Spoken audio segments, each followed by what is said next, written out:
Hi, Arrow. Hello and good morning. Tom, I got to tell you, you are educating the world right now, because when May 6th happens, they're going to see this and they're going to say, I prepared for this moment, and why this moment is going to be one of the greatest of all time.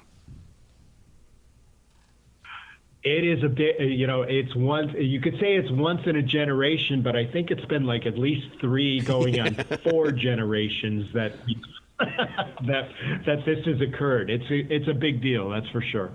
I love how you've teamed up with National Geographic, because I go all the way back to when we only had a magazine. It had nothing to do with specialized programming and stuff. But what you're doing with Charles in his own words opens up that door for us to explore even more. So kudos to those guys, and kudos to you for having the courage to do this.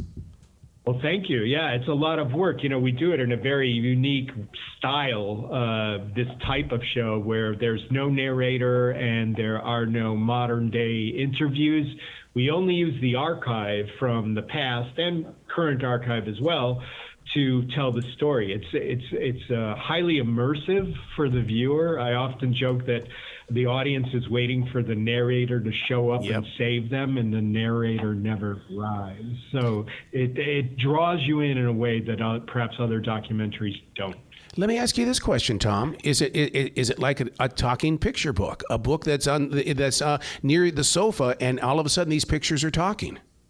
It's kind of like that. It's more like we try and make it like a movie, but everything in it is real and exact. I mean, we don't fudge timelines. We don't use a photo of Charles from 1995 telling a story from 1986. We're very sure that everything is taken in context and presented that way. So it's like a picture book that comes to life, but it's also, for me, it's like a time machine. I think it's the closest you can get to actually either be sitting amongst the event as it's going on, or with the person, or at least watching it in your in your living room on your television as it's happening, as if you were living in that time period.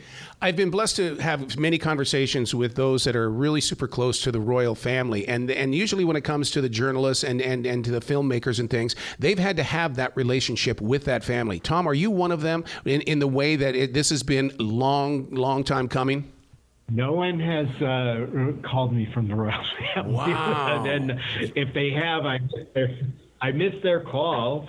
No, I'm not an insider, although I deal with people who are insiders. One trick that we do in order to get great archive is we contact, and I learned this from doing Diana in her own words, where we convinced the British author Andrew Morton to allow us to use the tape recordings that Diana had made for him to write his book. He had never released those before, and fortunately for us, he did.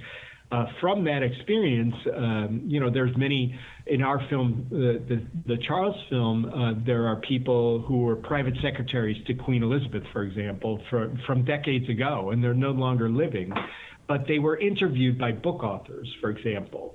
So we will call the book authors and say, "Hey, did you happen to record your interviews for that book?" And to the last one, they do, because they need it for their own personal reference in writing the book, but the tapes just sit on their shelves. So we say, well, we'd like to license that particular interview from so-and-so, and it's kind of funny because the authors will be smacking themselves on the head saying, I could make a podcast out of all these tapes I have of these people. They'll say, you're right, you could, but can we just license that footage from you? So we get extraordinary stuff that people have never heard or seen. Now, you've compiled all the information. You know what we're about to see. You know what people are going to get in their homes, and you probably already formed your opinions about how your view of Charles has changed. What do you think that the viewers at home are going to find? Are they...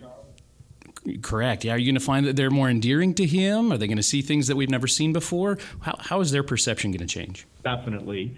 I'm not. I didn't make this, as a pro-Charles or anti-Charles film. I just wanted to figure out who the guy was. My opinion of him is that he is much more complicated and much more complex than he lets on.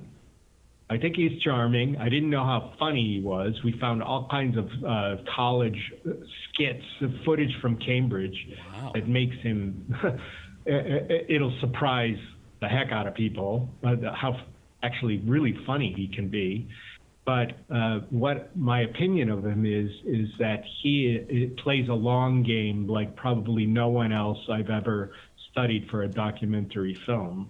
He is playing three-level chess when the rest of us play checkers. He's looking way over horizons while we're looking at the ground in front of us. And a good example is Camilla. They dated in 1970. They had an intimate relationship, which they were both single, but it disqualified her from becoming queen. So they had to go their separate ways. I didn't know he dated Camilla in 1970 when they were both single, but here we are 53 years later, and Charles is going to be king.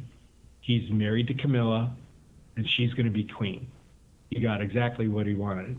And it took 53 years to get it. We are going to learn through you. Before May 6th, we are going to experience this on National Geographic's Charles in his own words.